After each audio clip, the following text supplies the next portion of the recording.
আমি দেখছি। অ্যাকাউন্টিং আজকে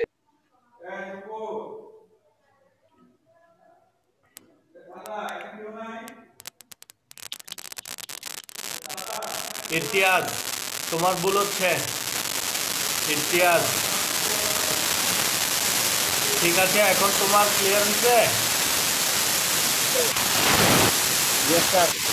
তুমি এতক্ষণ ভুলের মধ্যে ছিল। আজকে অ্যাকাউন্টিং পরীক্ষা, তাহলে আজকে আমরা অ্যাকাউন্টিং এর উপর একটু রিভিউ করি। হ্যাঁ, যেহেতু পরীক্ষা আজকে, তাহলে আমাদের পরীক্ষার সিলেক্টিভ অধ্যায় হচ্ছে 2টা। আমাদের পরীক্ষায় কয়টা অধ্যায় থেকে প্রশ্ন আসবে মনে আছে তোমাদের? 2টা। কয়টা অধ্যায় থেকে প্রশ্ন আসবে? যা 2টা, প্রথম অধ্যায় এবং দ্বিতীয় অধ্যায়। ঠিক আছে, তাইলে স্যার আজকে 2টা আমরা থেকে। চলে যাই সেই অধ্যায়গুলো। Yes sir. यार এটা কি हो रहा है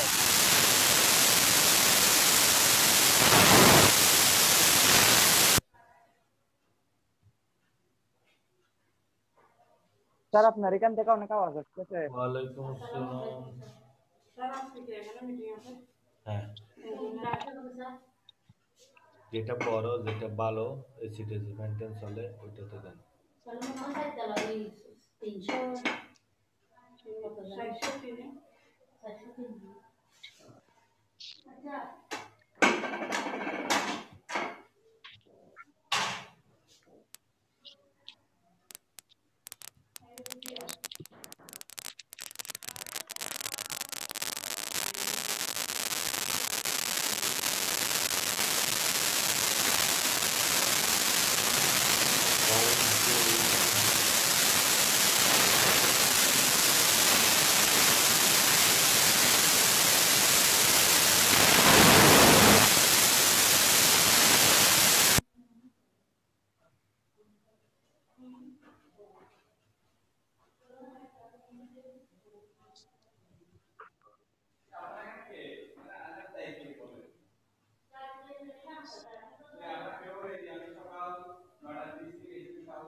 আমি আলু সবজি বিকেল বেলা।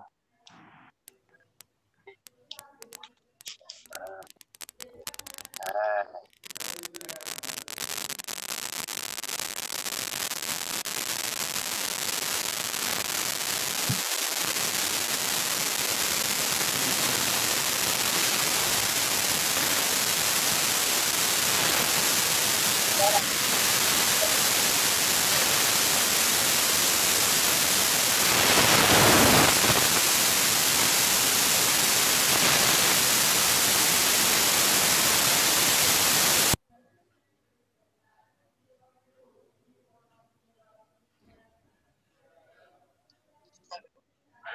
হ্যাঁ, স্ক্রিন দেখা যাচ্ছে?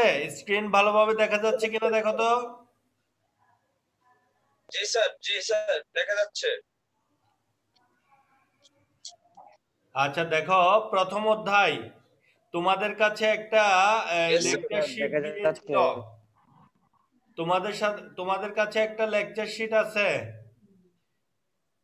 স্কুল জি থেকে নিয়েছিলা? এটা কি আছে?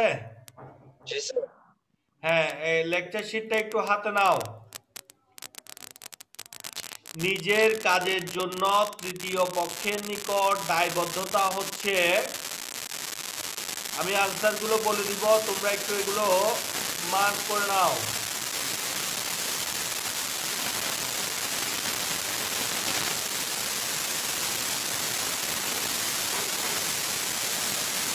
ওই নিচ্ছ, ইতিহাস নিয়েছ?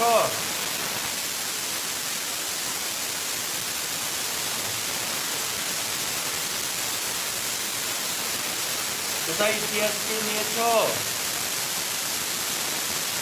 আনসার দাও। Yes sir.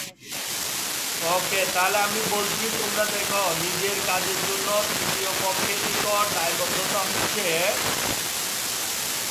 কি? জবাবদিহিতা। ব্যবসায় প্রতিষ্ঠানের হিসাব তথ্যের বাহ্যিক ব্যবহারকারী হচ্ছে কর্মকর্তা, কর্মচারী, মালিক, ব্যবস্থাপক, হিসাব নিরীক্ষক।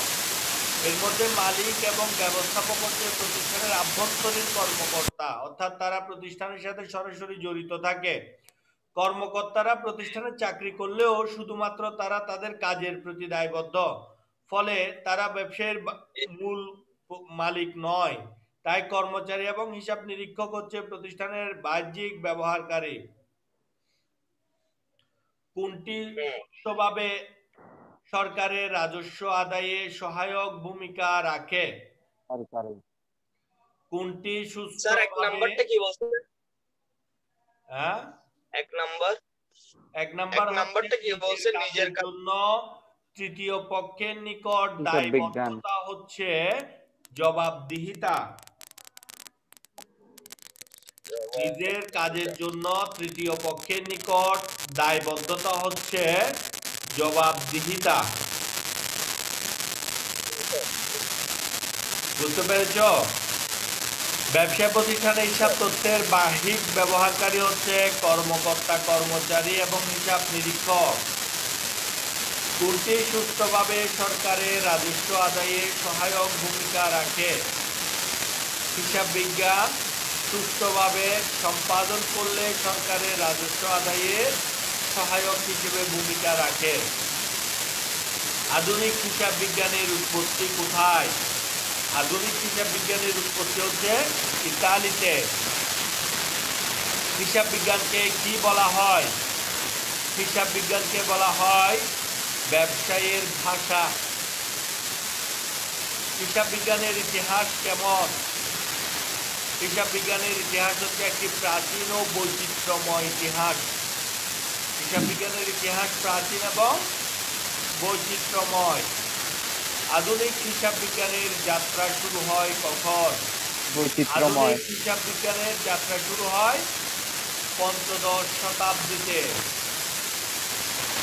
হিসাব বিজ্ঞানের অন্যতম প্রধান উদ্দেশ্য কি? হিসাব বিজ্ঞানের অন্যতম প্রধান উদ্দেশ্য হচ্ছে আর্থিক ফলাফল ও আর্থিক অবস্থা নিরূপণ করা, অর্থাৎ একটা প্রতিষ্ঠানের আর্থিক লাভ ক্ষতি, দায় দেনার পরিমাণ নির্ণয় করাটা হচ্ছে হিসাব বিজ্ঞানের একটি প্রধান উদ্দেশ্য। হিসাব বিজ্ঞানের উন্নতি কোনটির সাথে সম্পর্কিত? হিসাব বিজ্ঞানের উন্নতি হচ্ছে দুই। ব্যবসা প্রতিষ্ঠানের হিসাব তথ্যের বাহ্যিক ব্যবহার। তুমি এতক্ষণে দুই, এটা হচ্ছে কর্মকর্তা, কর্মচারী আর হচ্ছে নিরীক্ষক, হিসাব নিরীক্ষক। হিসাব সুষ্ঠুভাবে লিপিবদ্ধকরণ।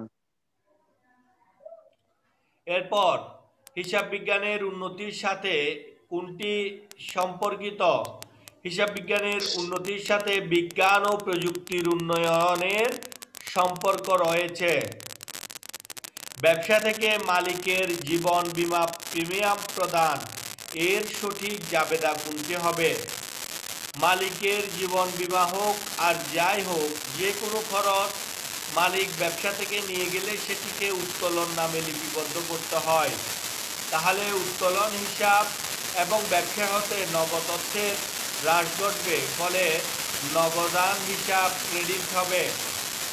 তাহলে সে অনুসারে উত্তর হচ্ছে ঘ, উত্তোলন হিসাব ডেবিট, নগদান হিসাব ক্রেডিট।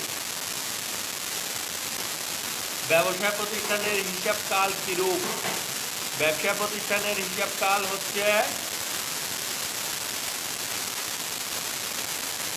কিরকম? ব্যবসা প্রতিষ্ঠানের হিসাবকাল কিরকম? নির্দিষ্ট, অনির্দিষ্ট, চিরকাল, জীবনব্যাপী। ব্যবসা প্রতিষ্ঠান হচ্ছে অনির্দিষ্ট কালের জন্য, আর তার হিসাবকালটা একটি নির্দিষ্ট সময়ের জন্য গঠিত হয়, অর্থাৎ 1 বছর 6 মাস এরকম। তাহলে ব্যবসা প্রতিষ্ঠানের হিসাবকাল নির্দিষ্ট। একটি ব্যবসায়ীর হিসাব তথ্যের আভ্যন্তরীণ ব্যবহারকারী। আভ্যন্তরীণ ব্যবহারকারীর মধ্যে হচ্ছে মালিক, ব্যবস্থাপক এবং আভ্যন্তরীণ নিরীক্ষক। এই 3টি নাম মনে রাখলে হবে বলেছিলাম আমি। তাহলে সেই হিসাবে এখানে দেখতে পাচ্ছি মালিক এবং ব্যবস্থাপক আভ্যন্তরীণ ব্যবহারকারী।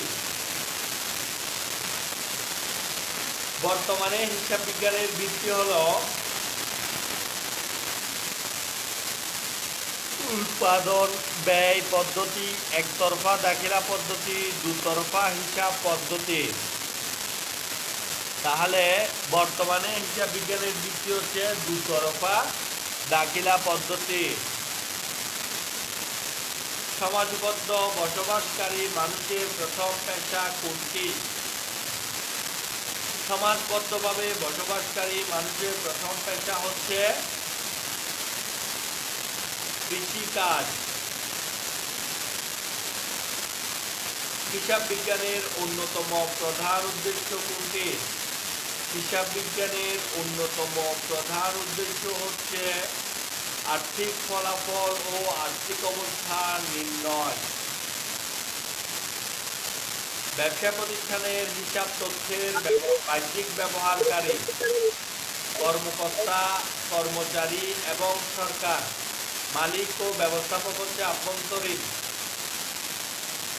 প্রতিষ্ঠানের কাঙ্ক্ষিত ফলাফল অর্জন করা সম্ভব হয় কিসের মাধ্যমে? প্রতিষ্ঠানের কাঙ্ক্ষিত ফলাফল অর্জন করা সম্ভব হয় ব্যয় নিয়ন্ত্রণের মাধ্যমে। অর্থাৎ ব্যয় যদি নিয়ন্ত্রণ করা যায়, কমিয়ে রাখা যায়, তাহলে প্রতিষ্ঠানের কাঙ্ক্ষিত যে ফলাফল সেটি অর্জন করা সম্ভবপর হয়। হিসাব তথ্যাবলী প্রতিষ্ঠানের কোন কাজটিকে সাহায্য করে? হিসাব তথ্যাবলী প্রতিষ্ঠানের সিদ্ধান্ত গ্রহণের যে কাজ সেটিকে সহায়তা করে। আধুনিক হিসাব বিজ্ঞানের উৎপত্তি কোথায়? আধুনিক হিসাব বিজ্ঞানের উৎপত্তি হচ্ছে ইতালিতে। হিসাব বিজ্ঞানের ইতিহাস কেমন? হিসাব বিজ্ঞানের ইতিহাস হচ্ছে প্রাচীন এবং বৈচিত্র্যময়। এই প্রশ্নটা আগেও এসেছিল একবার। হিসাব বিজ্ঞানের উন্নতির সাথে কোনটি সম্পর্কিত? হিসাব বিজ্ঞানের উন্নতির সাথে বিজ্ঞান ও প্রযুক্তির উন্নতির সম্পর্ক রয়েছে। সঠিকভাবে হিসাব সংরক্ষণের মাধ্যমে কি হয়? সঠিকভাবে হিসাব সংরক্ষণের মাধ্যমে ব্যক্তি ও প্রতিষ্ঠানের ব্যয় নিয়ন্ত্রণ করা যায়, অপব্যয় রোধ করা যায়, আর্থিক সচ্ছলতা অর্জন করা যায়।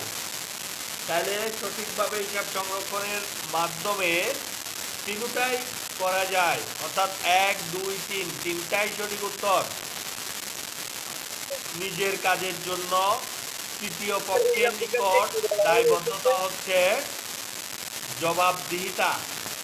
নিজের কাজের জন্য তৃতীয় পক্ষের নিকট দায়বদ্ধতা হচ্ছে জবাবদিহিতা। মুদ্রার প্রচলন কখন শুরু হয়? মুদ্রার প্রচলন শুরু হয় কালক্রমে। কালক্রমে মুদ্রার প্রচলন শুরু হয়। গরিব ও মেধাবী ছাত্রছাত্রীদের বৃত্তি প্রদান ব্যবসায়ের কোন ধরনের দায়বদ্ধতা? গরিব এবং মেধাবী ছাত্রছাত্রীদের বৃত্তি প্রদান ব্যবসায়ের সামাজিক দায়বদ্ধতা, অর্থাৎ সমাজের মানুষের জন্য কিছু করার দায়বদ্ধতা থেকে একজন ব্যবসায়ী কি করে? গরিব ও মেধাবীদেরকে বৃত্তি প্রদান করে। ব্যবসায়িক তালিকা দেখছি। ব্যবসায়ের হিসাব বিজ্ঞানকে কি বলা হয়? ব্যবসায়িক তালিকা। না, ব্যবসায়ের ভাষা বলা হয়। হিসাব বিজ্ঞানকে ব্যবসায়ের ভাষা বলা হয়। হিসাব বিজ্ঞানের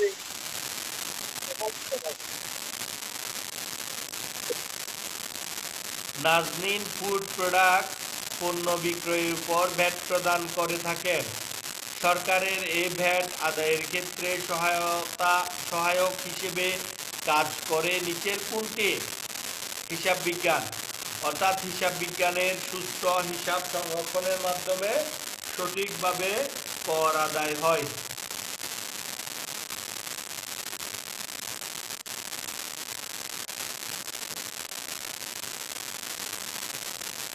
প্রাচীনকালে মানুষ তাদের ফসল ও মজুদের হিসাব রাখত কিভাবে?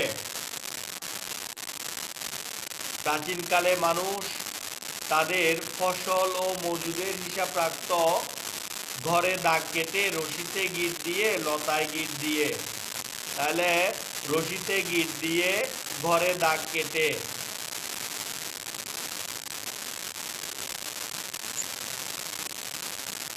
এরপর দেখো নিচের উদ্দীপকটি পড়ো এবং 28 ও 29 নং প্রশ্নের উত্তর দাও।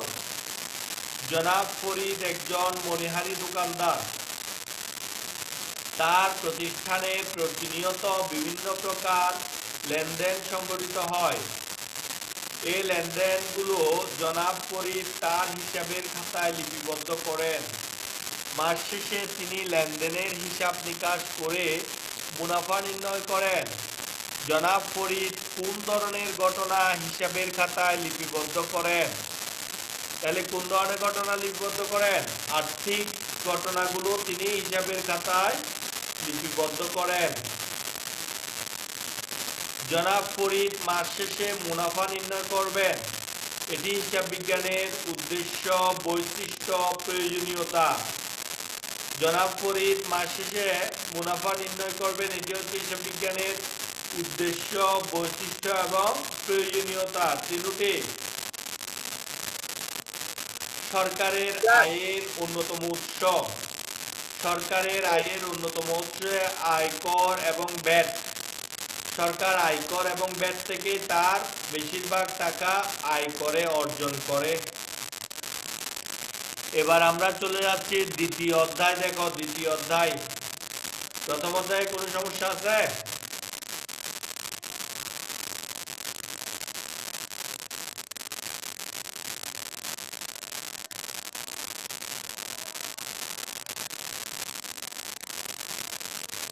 শুনতে পাচ্ছ তুমি আমার কথা? ওকে, এবার আমরা দ্বিতীয় অধ্যায়ে যাচ্ছি। দ্বিতীয় অধ্যায়ের লেনদেন।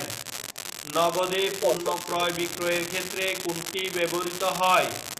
নগদে পণ্য ক্রয় বিক্রয়ের ক্ষেত্রে ক্যাশ মেমো ব্যবহৃত হয়। ক্যাশ মেমো অর্থাৎ নগদ মেমো। বিক্রেতার নিকট চালান কি নামে অভিহিত?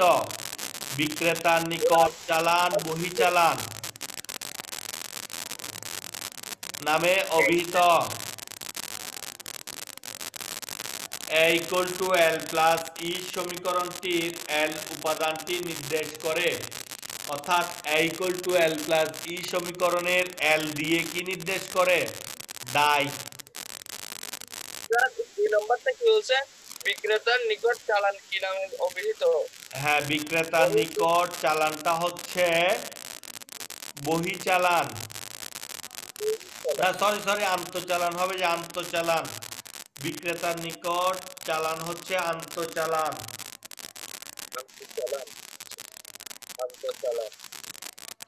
ঠিক আছে? A=L+E সমীকরণটির A=L+E সমীকরণটির L উপাদানটি নির্দেশ করে দায়। L দায়। লেনদেন বলতে কি বোঝায়? লেনদেন বলতে অর্থের মাপকাঠিতে পরিমাপযোগ্য কোনো ঘটনাকে বোঝায়। ভাউচার কি? ভাউচার হচ্ছে লেনদেনের প্রমাণপত্র। ভাউচার হচ্ছে লেনদেনের একটা প্রমাণপত্র। কোনটি হিসাব সমীকরণের সঠিক গঠন? কোনটি হিসাব সমীকরণের সঠিক গঠন? C+I, এটা তো একেবারে ভুল। A-L = E, A=L+E। তাহলে কোনটা সঠিক গঠন হচ্ছে? ঘ নাম্বারটা A=L+E টা হচ্ছে সঠিক হিসাব সমীকরণ। ক্যাশ মেমোর মূল কপি কাকে দেওয়া হয়? ক্যাশ মেমোর মূল কপি ক্রেতাকে দেওয়া হয়। ক্যাশ মেমোর মূল কপি ক্রেতার নিকট থাকে। লেনদেন সংক্রান্ত ঘটনা সর্বদা দৃশ্যমান, কখনো দৃশ্যমান নয়। দৃশ্যমান ও অদৃশ্যমান উভয় হতে পারে। তাহলে লেনদেন সংশ্লিষ্ট ঘটনা কখনো দৃশ্যমান আবার অদৃশ্যমান উভয়ই হতে পারে। তার মানে সঠিক উত্তর 3। ক্রেডিট নোটের মাধ্যমে কার হিসাবকে ক্রেডিট করা হয়? ক্রেডিট নোটের মাধ্যমে বিক্রেতার হিসাবকে বাকিতে ক্রয়কৃত পণ্য যখন ফেরত আসে, অর্থাৎ বিক্রেতা যখন ফেরত দেয় তখন তার হিসাবকে ক্রেডিট করা হয়, এটাকেই মূলত ক্রেডিট নোট বলে। এরপর দেখো, ব্যক্তিগত প্রয়োজনে নগদ অর্থ উত্তোলন দ্বারা হিসাব সমীকরণে কি হবে?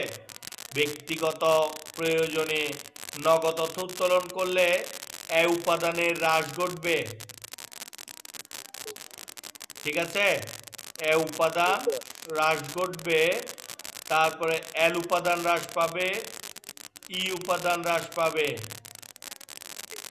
ব্যক্তিগত প্রয়োজনে নগদ অর্থ উত্তোলন দ্বারা হিসাব সমীকরণের এ উপাদান বৃদ্ধি পাবে, এল উপাদান হ্রাস পাবে, ই উপাদান হ্রাস পাবে।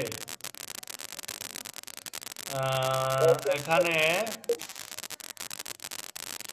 একটু ভুল হয়েছে, এটা ঠিক করো, এ উপাদান হ্রাস পাবে হবে।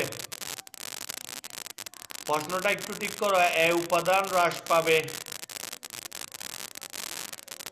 নাম্বারটা স্যার? হ্যাঁ হ্যাঁ, এ উপাদান হ্রাস পাবে। তখন সঠিক উত্তর হবে 1 আর 3, 1 এবং 3। বাকিতে পণ্য ক্রয়ের মাধ্যমে হিসাব সমীকরণে প্রভাবিত হয়েছে। বাকিতে পণ্য ক্রয়ের মাধ্যমে হিসাব সমীকরণে প্রভাবিত হয়েছে। এল উপাদান বৃদ্ধি পাবে, ই উপাদান হ্রাস পাবে, অর্থাৎ দায় বৃদ্ধি পাবে এবং কি মালিকানা সত্ত্ব হ্রাস পাবে। ডেবিট নোট তৈরি করেন কে? ডেবিট নোট তৈরি করেন কে? ক্রেতা ডেবিট নোট তৈরি করেন। ক্রেতা ডেবিট নোট তৈরি করেন। নিচের কোনটি সঠিক? নিচের কোনটি সঠিক? তাহলে দেখো, সঠিক হিসাব সমীকরণ E equal to C plus R minus C minus D কোথায় আছে? E equal to C plus R minus C minus D, অর্থাৎ হিসাব সমীকরণে মালিকানা সত্ত্বের বর্ধিত অংশটার কথা এখানে বলা হয়েছে। তাহলে সেটা আমরা দেখতে পাচ্ছি ক নাম্বারে। কোনটি দায় হিসাব? কোনটি দায় হিসাব? তাহলে পাওনাদার হচ্ছে একটি দায় হিসাব। পাওনাদার দায় হিসাব।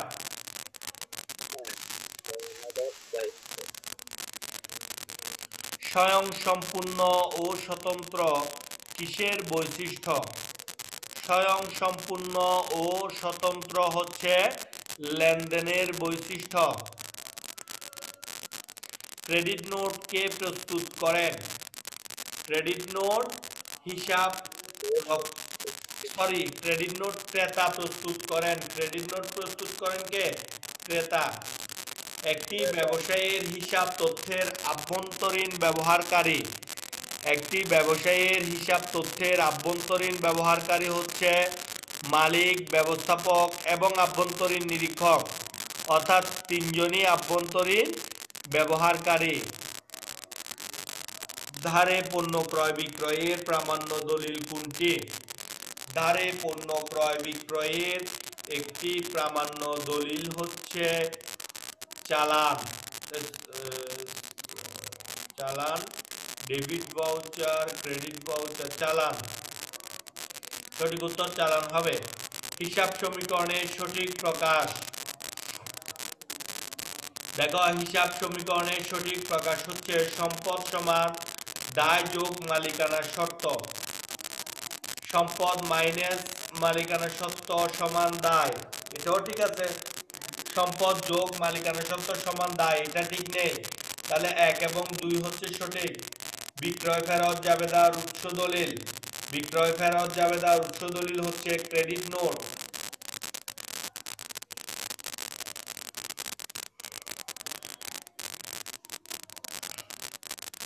নগদে 25,000 টাকার পণ্য বিক্রয় লেনদেনের ফলে হিসাব সমীকরণের উপাদান বৃদ্ধি পাবে এ এল ই এ ও ই। তাইলে নগদে এত টাকার 25,000 টাকার পণ্য বিক্রয়ের ফলে সম্পদ বৃদ্ধি পাবে, পাশাপাশি মালিকানা সত্ত্ব বৃদ্ধি পাবে। তাহলে এ এবং ই উপাদানটা বৃদ্ধি পাবে। এল প্লাস ই সমীকরণটির ই উপাদানটি নির্দেশ করে সম্পদ, মালিকানা সত্ত্ব, দায় ও মূলধন। তাহলে এখানে এল প্লাস ই সমীকরণটির উপাদানটা নির্দেশ করছে যে সম্পদ, মালিকানা সত্ত্বকে। ক্রয় ফেরত লিপিবদ্ধ করার জন্য কোন দলিল ব্যবহৃত হয়? ক্রয় ফেরত লিপিবদ্ধ করার জন্য ডেবিট নোট ব্যবহৃত হয়। প্রতিটি লেনদেনে দুটি পক্ষ থাকতে হবে, এটি লেনদেনের কোন বৈশিষ্ট্য?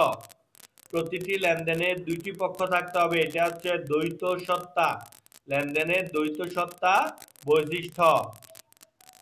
সঠিক হিসাব সমীকরণ কোনটি? তাহলে সঠিক হিসাব সমীকরণ দেখো, A equal to L plus C plus R minus C minus D, অর্থাৎ এক নাম্বারটাতেই সঠিক উত্তরটা রয়েছে। নগদ মূল্যে পণ্য ক্রয় বিক্রয়ের জন্য ব্যবহৃত হয় কোনটি? নগদ মূল্যে পণ্য ক্রয় বিক্রয়ের জন্য ব্যবহৃত হয় ডেবিট নোট। আশা করি সবগুলো বুঝতে পেরেছ। জি স্যার। হ্যাঁ আমার স্যার আমার কিছু কিছু দাগানো হয়নি। তাই বলো। বিক্রয় ফেরত জাবেদার উৎস দলিল কোনটি? Debit note, credit note, debit. এগুলো তো তুমি মেইন বই পাবে, এগুলো তুমি ডেবিট নোট অংশটা পড়লে ওখানে এটা জি। পেয়ে যাবে, সঠিক উত্তরটা একদম সঠিকটা পাবে। ঠিক আছে, ঠিক আছে স্যার। তারপরে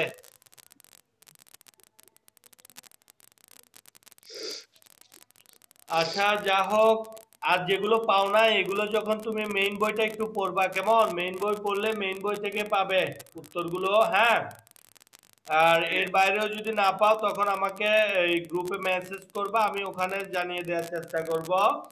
আর হচ্ছে যে তাহলে পরীক্ষাটা ভালোভাবে দিবা। আর আজকের ক্লাস এখানেই শেষ করছি। ধন্যবাদ, ভালো থাকবে। ঠিক আছে। আসসালামু আলাইকুম। ওয়ালাইকুম